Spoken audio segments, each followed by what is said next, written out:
Sud Radio, 19h-20h, les vraies voix de l'emploi. Et ce soir, c'est un spécial salon de la franchise, Franchise Expo Paris 2024 du 16 au 18 mars, qui va accueillir plus de 2035 réseaux de franchise en hausse depuis de 3,2% par rapport à l'année dernière, avec une croissance de 9% aussi, représentant plus de 92 132, attention les chiffres sont importants, entités franchisées. Le salon s'affirme comme un événement majeur pour les entrepreneurs en franchise. La France, épicentre européen de la franchise, en plein essor, la France se distingue comme leader européen de la franchise, réussissant à croître malgré l'inflation post-Covid. Les réseaux de franchise français enregistrent une hausse de 3,2% et les unités franchisées augmentent de 9%. La franchise française s'impose donc comme un modèle de prospérité économique et d'attraction sans précédent, avec près de 4 franchisés sur 10 qui sont des femmes. Et puis on va en parler avec pas mal d'entrepreneurs ce soir. On vous souhaite la bienvenue. Les vraies voix de l'emploi.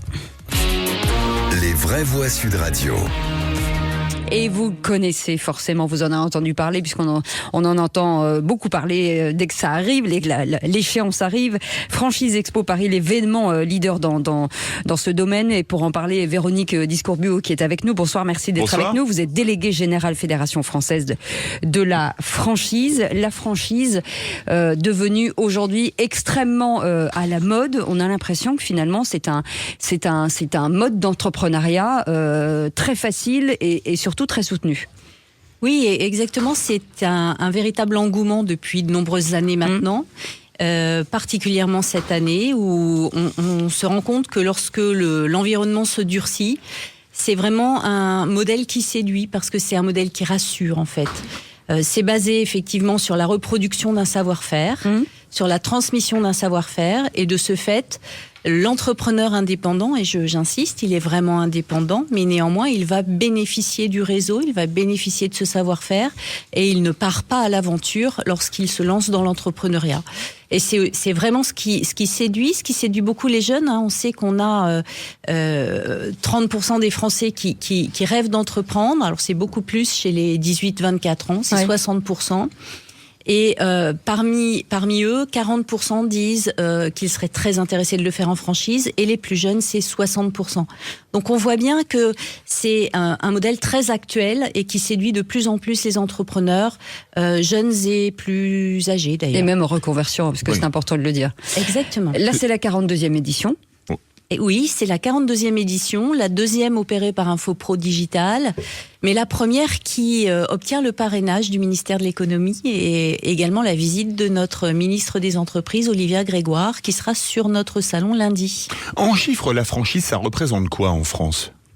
Alors, vous l'avez dit tout à l'heure, d'ailleurs je vous félicite, 2035 réseaux, c'est 92 000 points de vente et c'est 88,5 milliards de chiffre d'affaires.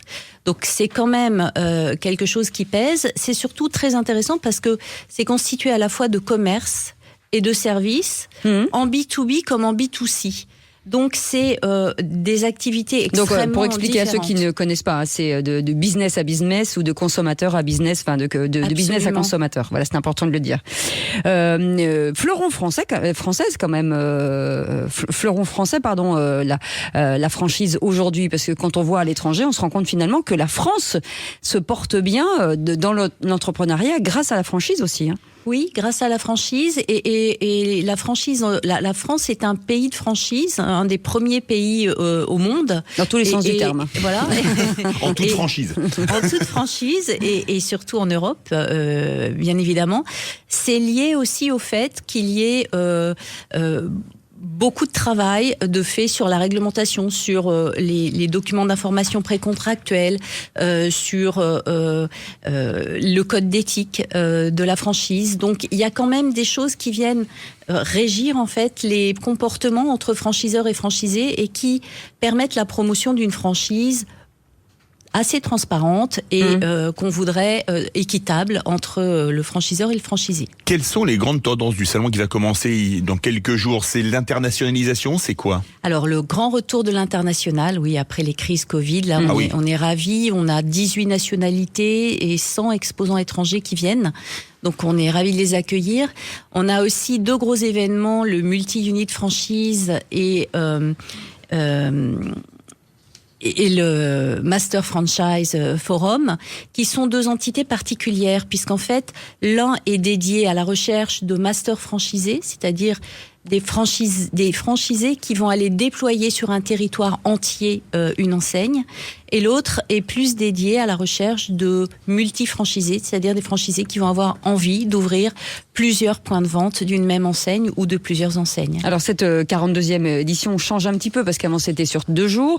Aujourd'hui vous ouvrez sur un samedi, ce qui est important, et en plus l'accès aux enfants, ce qui est génial. Voilà, en fait on s'est rendu compte qu'on était sur 4 jours, ça faisait assez longtemps qu'on se posait la question, on est passé sur 3 jours mais on a modifié les jours en se disant que c'était un projet de famille en fait. Quand vous montez votre entreprise, vous le faites aussi avec vos conjoints, vous le faites avec votre famille, avec vos enfants, et que c'était important de les accueillir. Donc on a préféré se positionner sur un samedi, un dimanche et un lundi pour certains commerçants qui sont fermés et qui peuvent plus facilement venir. Et puis il y aura des garderies pour les enfants. Et ça c'est bien. Exactement, pour que les gens prennent leur temps, prennent le temps de la réflexion. C'est très important quand vous choisissez. Oui, c'est un projet de vie important, oui. Absolument, de choisir la bonne enseigne, de prendre le temps de discuter avec les franchiseurs, de prendre le temps de discuter avec des franchisés sur place, de venir aussi, il y a beaucoup de prises de parole, 130 prises de parole sur ce salon qui permettent d'échanger, de partager de l'expérience, de mieux comprendre où on s'engage et de poser toutes ces questions. Donc voilà, on a mis à disposition, grâce à un de nos franchiseurs qui va gérer les enfants, voilà, avec des points de garderie sur le salon. Quel profil ont les visiteurs? C'est des gens qui ont déjà été entrepreneurs? C'est quoi leur profil? Alors il y a tout. Il y a effectivement des gens qui sont déjà entrepreneurs et qui se demandent s'ils ne vont pas passer à la franchise. D'autres qui veulent augmenter, qui sont des multifranchiseurs ou des multifranchisés en puissance et qui se disent je vais ouvrir peut-être un autre point de vente ou une autre activité. On a des gens en reconversion qui se posent des questions, qui sont des salariés. 76% des franchisés sont d'anciens salariés encore. On a maintenant des très jeunes.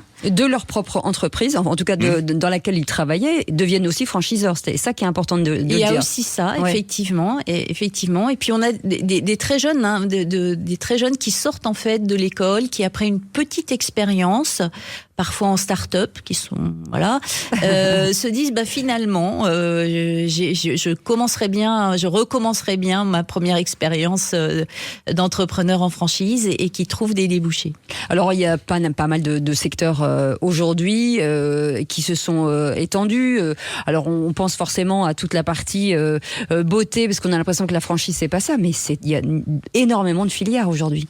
Oui, il y a énormément de filières. Il y en a à peu près pour tous les goûts. Vous pouvez travailler dans le bâtiment, dans la réparation automobile, dans les salons de coiffure, dans le commerce, dans l'intérim, dans la restauration, dans le vêtement, dans le service aux entreprises, dans le service à la personne, dans le service aux entreprises, dans le bâtiment. Enfin, il y a vraiment à peu près tout. Et est-ce que c'est un bon moyen de retour à l'emploi, notamment pour les seniors, se dire tiens, c'est un peu compliqué de trouver un emploi, je vais peut-être un peu âgé pour me mettre à mon compte, mais là je vais mettre à mon compte avec un appui qui est le franchiseur. C'est exactement ça en fait. Ça permet à des très jeunes qui ont peu d'expérience de quand même se lancer, à des gens qui ont atteint un certain âge et qui se disent maintenant moi j'ai pas 20 ans pour me mettre me lancer dans mon entreprise, mais qui partent en sachant déjà qu'il y a un ROI relativement court et des termes de contrat très très précis. Tout le monde effectivement peut trouver un intérêt dans ce modèle. Et ce modèle qui s'ouvre largement aux femmes, on va en parler dans un instant. Vous restez avec nous, on accueillera Corinne Giquel, qui est fondatrice de la reconversion en franchise pour les femmes, et on continuera avec vous justement sur ce Franchise Expo. Je rappelle les dates du 16 au 18 mars prochain. Allez, on fait une pause, on revient dans un instant. Sud Radio, 19h-20h, les vraies voix de l'emploi.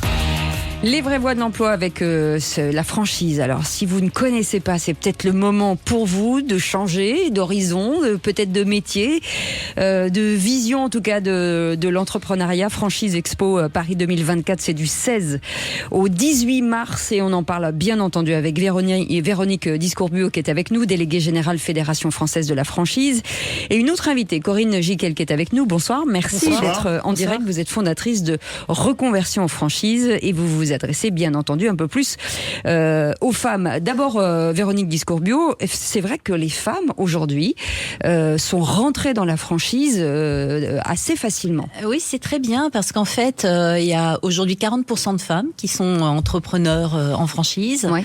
Et c'est une vraie nouvelle chance qu'on donne aux femmes. Souvent, une femme a des interruptions dans sa carrière et il est parfois difficile pour elle de retrouver un job. Eh bien, c'est aussi l'opportunité de prendre la main sur leur carrière et de monter leur entreprise. Corinne Giquel, le profil de la femme franchisée, c'est à peu près le même que l'homme franchisé en termes de formation, catégorie d'âge, catégorie socio-professionnelle, etc.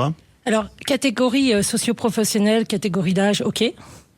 Maintenant, les motivations, elles n'ont rien à voir. On n'est pas du tout sur les mêmes motivations.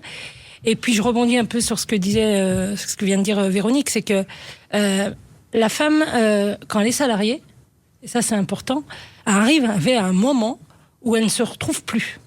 Parce qu'il y a des fusions-acquisitions, parce que elle a envie de dépasser ce plafond de verre, elle n'y arrive pas.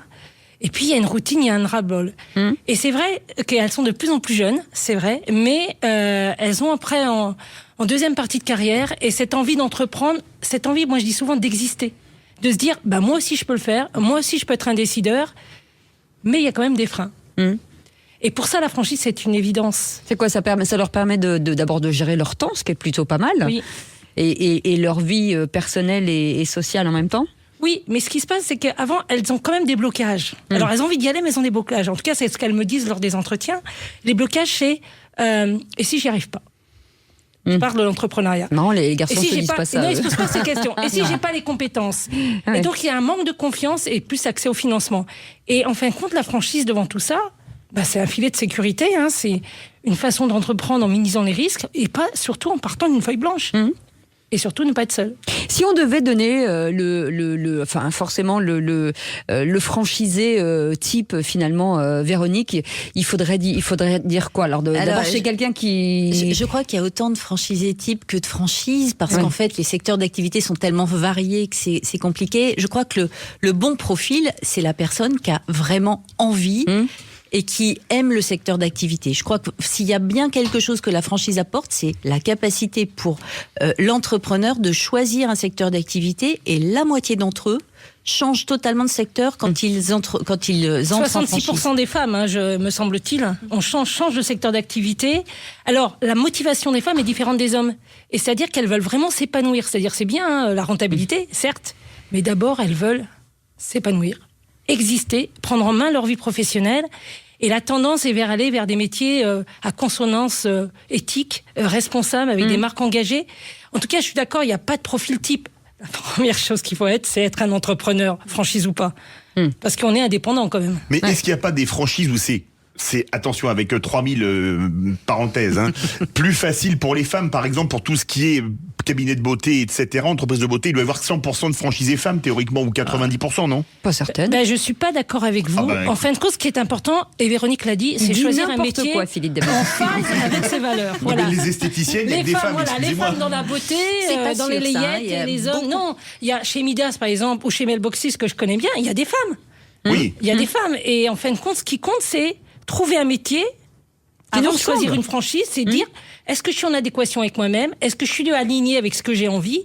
Est-ce que le franchiseur qui est en face de moi, parce qu'il faut partager ses valeurs quand même, on n'y va pas comme ça. Donc c'est super important déjà de choisir un métier où on est sûr qu'on va bien y être, parce que on engage quand même sa famille, ses ressources. Donc, il n'y a pas de métier pour les hommes et pour les femmes. Oui, mais d'accord, il y a plus de tendance. Un homme, il ne va pas faire des ongles, on est d'accord souvent. Oui. Mais il devrait, parce que ça m'arrangerait bien. Je vous le dis tout de suite. Et je parle du mien à la maison. Véronique, en plus, ce qui est important de dire aussi, c'est qu'il y a une véritable formation, en fait. C'est-à-dire que vous pouvez arriver comme vous êtes, entre guillemets, et vous êtes prise en charge. Oui, absolument. La grande chance et la grande force de la franchise, c'est ça. C'est que vous pouvez choisir un nouveau métier parce que vous allez avoir une formation, vous allez avoir un savoir-faire qui va vous être transmis, mais surtout une formation initiale lourde et une formation continue. Donc vous partez pas à l'aventure, quoi. C'est ça. Et quel type de formation il peut y avoir? Est-ce que c'est une formation, forcément de l'expertise, mais aussi de la gestion d'une entreprise? Parce que ça, c'est important aussi. Alors, moi, je connais pas tous les réseaux, mais je pense que d'abord, il y a une formation au métier, déjà, puisque on passe de secrétaire à gestionnaire par exemple, d'un centre Midas ou d'une société d'intérim ou autre. Et puis, évidemment, on est entrepreneur. Donc, soit la personne a déjà des compétences managériales et elle sait ce que c'est qu'une entreprise et la gestion, soit je pense que, sauf erreur de ma part, l'animateur de réseau est aussi là pour trouver sa posture entrepreneuriale et vous aider. C'est ça la force de la franchise, c'est que vous n'êtes jamais seul, quoi. Et il y a le réseau aussi, il y a tous ces franchisés qui viennent épauler, j'ai plein d'anecdotes sur le sujet, qui viennent épauler des franchisés qui n'y arrivent pas, entre guillemets, ou qui sont pas sur la bonne route, voilà. Corinne Giquel, on dit souvent, c'était Véronique Discourbuot qui disait que c'était une affaire de famille, la franchise. Ouais. Là, quand c'est la femme qui est franchisée, le rôle du conjoint est vraiment important? Alors, le rôle du conjoint est important au départ dans tout projet entrepreneurial, puisque comme je le disais, vous allez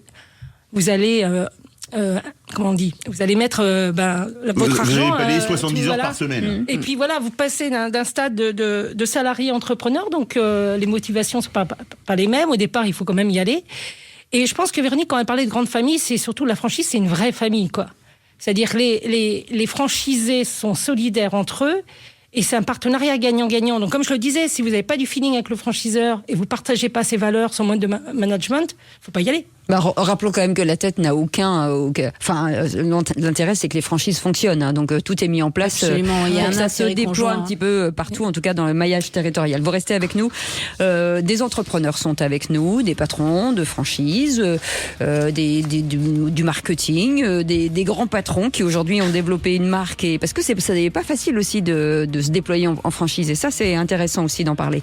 On en parle dans un instant. Je rappelle, Franchise Expo Paris, c'est du 16 au 18 mars prochain. Vous pouvez commencer à prendre vos tickets pour y aller et on y sera. Même Philippe David y sera, pour vous dire, comme il y aura du beau monde. Allez, à tout de suite. Sud Radio, 19h-20h, les vraies voix de l'emploi.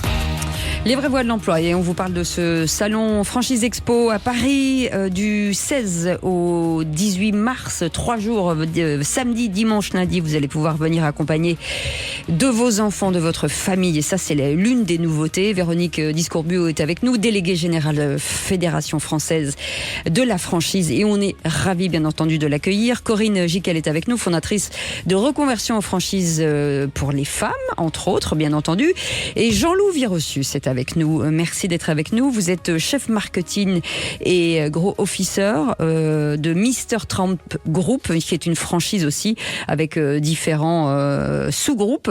D'ailleurs, ce groupe, on parle avec vous d'intérim aujourd'hui sur différents secteurs d'activité. Exactement. Donc, on est aujourd'hui les leaders de l'intérim et du recrutement en franchise. Donc, qu'est-ce que ça veut dire? Ça veut dire qu'aujourd'hui, il y a 200 entrepreneurs qu'on a pu accompagner pour créer leur agence d'intérim ou leur cabinet de recrutement en franchise. Et donc, notre spécificité, ça va être d'une part, en effet, d'avoir des spécialisations par métier.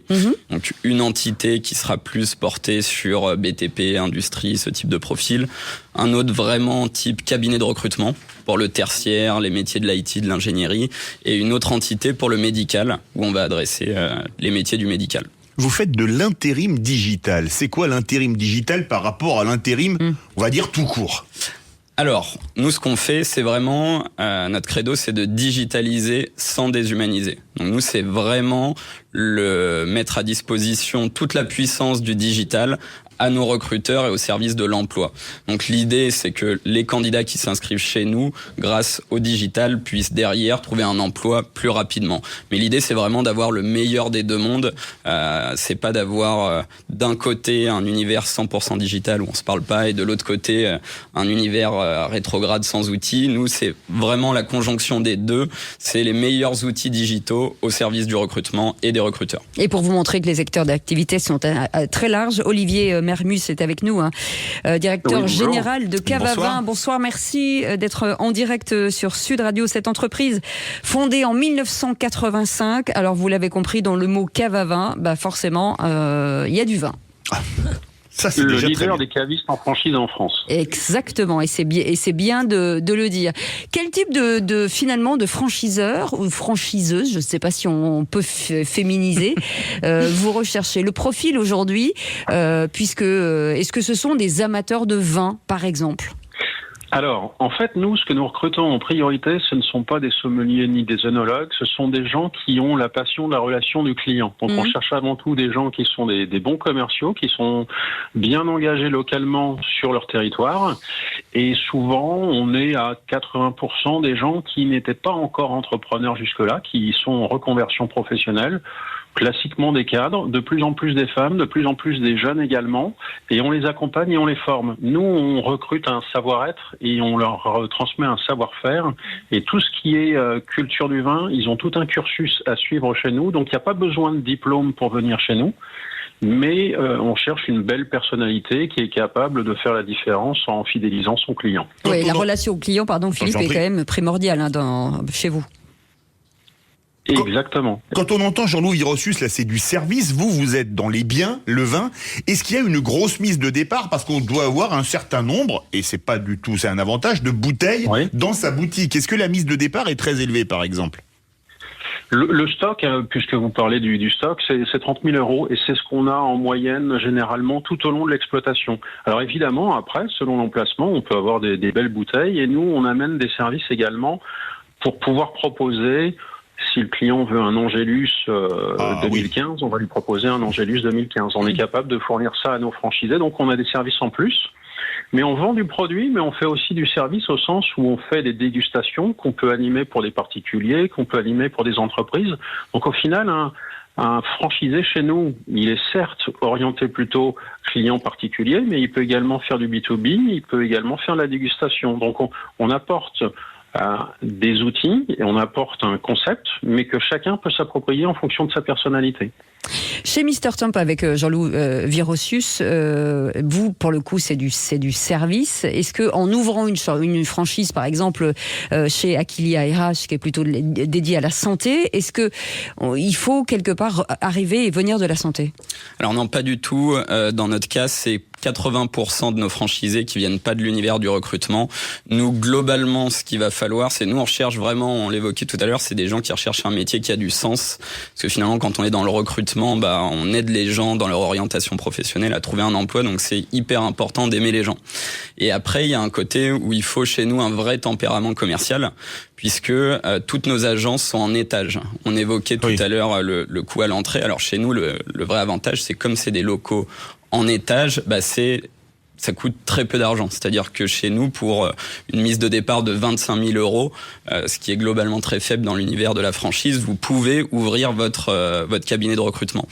Mais il n'y a vraiment pas besoin de venir du secteur d'activité. On a tout un cursus de formation, quelle que soit d'ailleurs la spécialité pour laquelle on opte chez nous.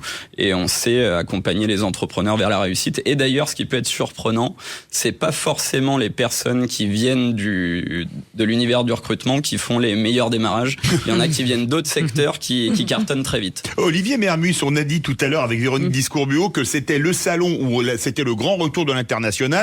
Vous, Cavavin, vous en connaissez un rayon en termes international pour faire connaître d'excellents breuvages. Vous avez parlé de l'Angélus, mais il y en a d'autres aussi quand même. Parce que là, l'Angélus, pour le portefeuille, c'est quand même un peu pesant. En fait, quand on parle d'international, oui, nous, on vend pas que des vins français, on vend principalement des vins français, mais on vend des vins du monde entier. Et on a commencé à se développer en 2016 quand j'ai rejoint l'entreprise créée par mon beau-père. Et j'ai commencé à développer l'international. Il y a 2 semaines, on a ouvert sur le parallèle 45, donc on remonte de Saint-Émilion et on va plus à l'est.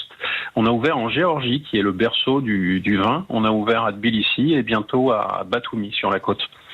Donc, on amène l'art de vivre à la française dans des pays et on adapte nos gammes également à leurs attentes locales. Donc nous, tout le travail qu'on va faire quand on accompagne un franchisé, qu'il soit en France ou qu'il soit à l'international, c'est vraiment de personnaliser la sélection locale. On a plus de 2000 références dans nos gammes, mais chaque franchisé va amener sa touche et il a une marge de manœuvre d'acheter en complément en dehors de la plateforme pour vraiment régionaliser, localiser ses gammes. C'est ça, il y a une vraie relation entre le caviste forcément et les vignerons aussi. Ah oui, nous on est une grande famille au sens où ce week-end j'étais encore en congrès cette fois-ci sur les spiritueux, donc les alcools. On était avec 25 distilleries, on a visité le Vous avez des congrès sympathiques. Non, pareil, attention, c'est tout un art de savoir déguster sur une journée entière. Donc finalement, moi mes franchisés, plus que n'importe quel autre commerçant dans mon domaine, ils connaissent tous nos vignerons, parce que quand on fait le congrès annuel, c'est pire, c'est 150 vignerons qui sont là sur une journée.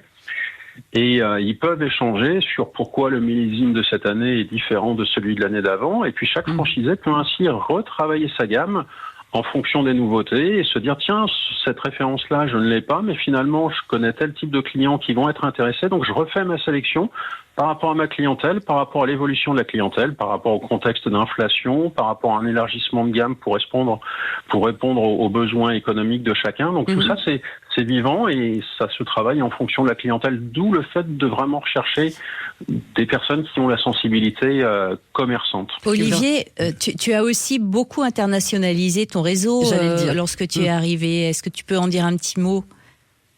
Oui. Alors, moi, j'ai un historique de 21 ans dans l'industrie électrique, marketing, stratégie et commerce dans des grands groupes industriels comme Legrand Matériel Électrique. C'est moins funky. Comment ? C'est moins funky, je disais. Ah, et disjoncteur, c'est moins joli. Et quand mon beau-père m'a proposé de reprendre l'entreprise, je lui ai dit bien volontiers, mais il faut m'élargir un peu les frontières et surtout nous, ça nous challenge. Donc aujourd'hui, on a une vingtaine de points de vente à l'international. Surtout en Europe. Alors, quand je dis Europe au sens large, on a l'Irlande, l'Angleterre, tous les pays limitrophes. On a la Moldavie également. En ce moment, c'est un peu particulier. Oui. Côte d'Ivoire, Congo, Maroc aussi. Voilà. Congo et maintenant la République démocratique du Congo également. Le Maroc avec un beau partenariat. Et puis on a commencé un petit peu sur la Corée également à monter des partenariats. Donc on est de plus en plus demandé aussi à l'international, c'est-à-dire que c'est pas toujours les pays dans lesquels on cible qui sont les pays dans lesquels on va ouvrir en premier. Jean-Luc Virossus, des ambitions à l'international pour Mr Temp ? Oui, tout à fait. Alors nous, on est déjà présent en Italie avec aujourd'hui une dizaine d'agences. On a un pied au Canada et là, on est en train de regarder des cibles en Espagne et en Allemagne. Donc peut-être pour cette année. Et quelle est et quelle est la place ? Parce que c'est assez amusant, les boutiques d'intérim, on les voit même la rue. Vous dites on est en étage. C'est en train de percer ce modèle ? Alors exactement. Nous, c'était vraiment dans l'ADN du groupe dès le début. Où l'idée c'était de se dire il y a peut-être d'autres moyens aujourd'hui d'attirer les candidats que de mettre des petites affichettes sur des boutiques qui d'une part créent beaucoup de passages, c'est-à-dire qu'on choisit pas les personnes qu'on accueille. Nous l'idée c'est vraiment que les candidats, quand on choisit de les recevoir, on les reçoit vraiment comme dans un cabinet de recrutement, c'est-à-dire que on prend le temps avec eux de les écouter, de bien les accueillir, de comprendre ce qu'ils souhaitent, dans quel type d'entreprise ils souhaitent travailler, quel type de mission, ce qui est beaucoup plus difficile à faire dans une boutique, quelque part où on contrôle moins le passage et les gens avec qui on échange. En tout cas, on vous retrouve tous les deux, Jean-Loup Virossus, bien sûr, avec Mr Temp. Vous serez bien entendu Franchise Expo du 16 au 18 mars avec Olivier Mermuise aussi, Cave à Vin. Je vous incite à aller voir sur leur site internet, puisqu'on parle forcément beaucoup de franchises où tout est déployé et vous avez toutes les informations. Et aller chercher sur place, effectivement, et à échanger, parce que c'est ça qui est important aussi, c'est l'échange sur place pour bien comprendre ce à quoi vous attendez, enfin ce que vous cherchez. Et il y a pas mal de discussions et vous allez voir, c'est vraiment un moment très agréable, ce salon. Merci en tout cas d'avoir été avec nous. Dans un instant, le directeur général de France, de Mailbox, etc. Vous avez certainement vu des boutiques, on va tout vous expliquer. On en parle dans un instant, à tout de suite. Sud Radio, 19h-20h, les vraies voix de l'emploi. Nous sommes passionnés par la franchise parce que c'est une manière, en tout cas, de se déployer. C'est un changement de vie, c'est une reconversion, c'est rencontrer des gens, c'est découvrir de nouvelles expériences et expertises. Même si vous n'avez pas l'expertise, vous pouvez ouvrir aujourd'hui une franchise si vous êtes bien accompagné. Et pour ce faire, il faut aller à la Franchise Expo Paris 2024 où vous rencontrerez des entrepreneurs passionnants et passionnés. C'est du 16 au 18 mars prochain. On sera ravis de vous y accueillir avec pas mal d'entrepreneurs et avec nous ce soir pour en parler. Est-ce que vous connaissez Lionel Djindjian ? On va vous le présenter. Il est directeur général France de Mailboxes, etc. Alors, qu'est-ce c'est une vraie question. Fournisseur italien de services d'expédition, de traitement des commandes, d'impression, de marketing. C'est une offre très complète pour les entreprises. Bonjour, c'est effectivement une offre très complète. Alors, le réseau aujourd'hui est italien, effectivement. C'est un réseau qui est né aux États-Unis il y a une 30aine d'années. Donc, on travaille sur 3 grands secteurs d'activité. L'expédition et la prestation de services sur tout ce qui est emballage, expédition de colis pour les entreprises, mais également pour les particuliers. Tout ce qui va être impression et également domiciliation et location de boîtes aux lettres pour les entreprises. Donc aujourd'hui, le réseau, c'est une centaine de centres, enfin pas tout à fait 100, 98 exactement. On devrait avoir le 100e juste après le salon de la franchise. Donc une centaine de centres en France, mais un réseau international avec 1800 centres sur une 40aine de pays. Ah, quand même. Nous sommes également avec Bernard Abou, directeur général des cuisines Aviva. Bernard Abou, bonsoir. Bonsoir. Bonsoir, monsieur. Bonsoir. Alors, comment est-ce qu'on se franchise dans les cuisines Aviva? On fait la cuisine de A à Z, sur plan, vous faites sur découpe. Comment ça fonctionne? Alors, le métier de la cuisine est un métier un peu particulier et effectivement, il faut savoir agencer. Mais pour savoir agencer, il faut avoir une école. Chez nous avons une école qui est agréée et qui est qualifiante. Nous sommes Calliope, donc forcément nous sommes en mesure de qualifier l'ensemble de nos concepteurs vendeurs, qui aujourd'hui sont passés à on les appelle maintenant des concepteurs d'espace de vie, puisqu'on fait beaucoup de cuisine, c'est notre marché majeur, mais on développe de plus en plus des agencements annexes comme les dressings, comme la buanderie ou les salles de bain. Alors, donc nous avons une école qui forme pendant 7 semaines tous ces messieurs et ces dames, et nous en formons 220 environ par an. Alors vous avez un créneau, hein, vous c'est la cuisine de haute qualité à petit prix. Aujourd'hui, pour ouvrir une franchise chez vous, d'abord quel type de personnes vous recherchez? J'imagine quelqu'un qui aime quand même un peu la décoration parce que c'est important aussi. Et est-ce qu'il faut un niveau d'études? Quel type d'expertise? Non, ce qu'il faut dans notre métier pour réussir, il faut aimer les clients. Il faut aimer leur faire plaisir, il faut aimer leur faire vivre une expérience exceptionnelle. Vous le savez, parce que peut-être vous avez déjà acheté des cuisines pour vous-même. C'est une expérience assez exceptionnelle et souvent unique. On fait sa cuisine peut-être dans sa vie 2 fois, voire maximum 3 fois, si on déménage. Mais donc on a besoin de comprendre le client et on a besoin de l'aimer pour pouvoir le satisfaire au maximum. Qu'il ait un budget de 5 000 euros, de 10 000 euros, nous devons absolument tout faire pour le satisfaire.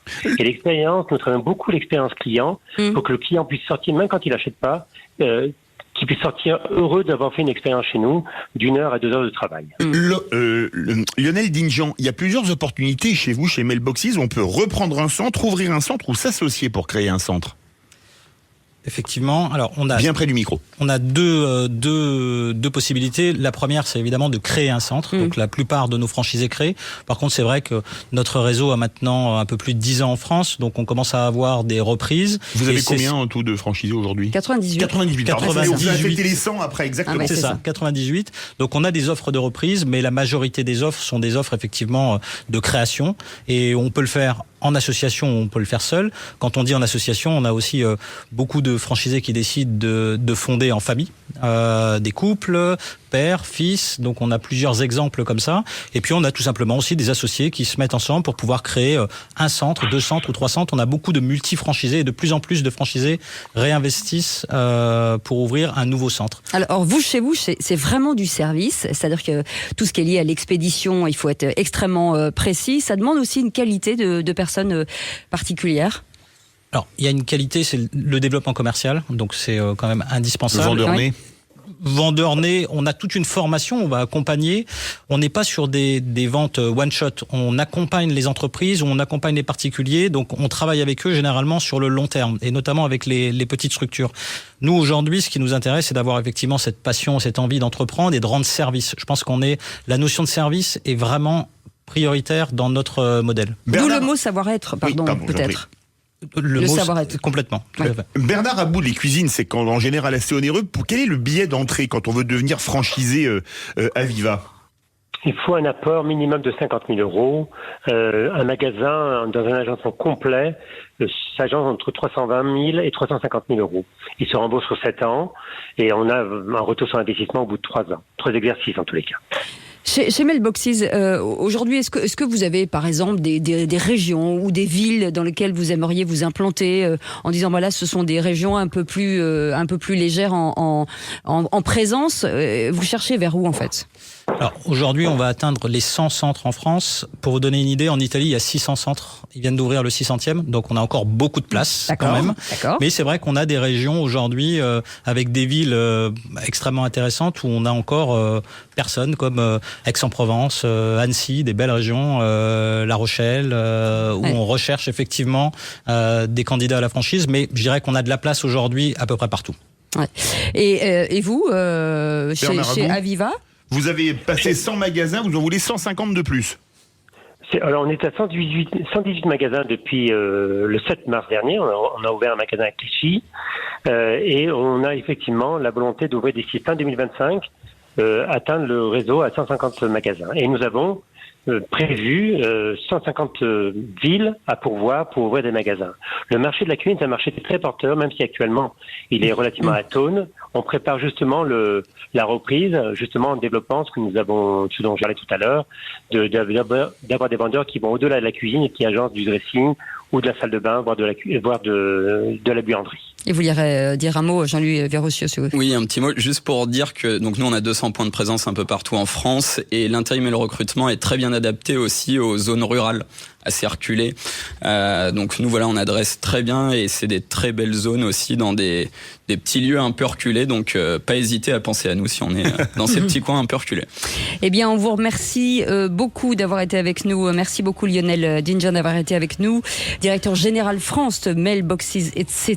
Merci beaucoup à vous Bernard Abou, directeur général cuisine Aviva. Merci bien entendu à nos invités ce soir, Véronique Discours-Buot, déléguée générale Fédération française de la franchise. Et on rappelle que Franchise Expo Paris, donc c'est quand même l'événement dans ce domaine. C'est du 16 au 18. Et merci beaucoup d'avoir été avec nous, Corinne Jiquel, fondatrice de Reconversion en franchise pour les femmes. On vous retrouve bien entendu au salon Franchise Expo. Absolument, à 20h02, juste après le flash, les essentiels de Sud Radio. À 20h le flash bien évidemment, et tout de suite Sud Radio à votre service. On se retrouve demain 17h. Et en attendant, pour les vraies voix, demain à 17h. Passez une belle soirée, salut.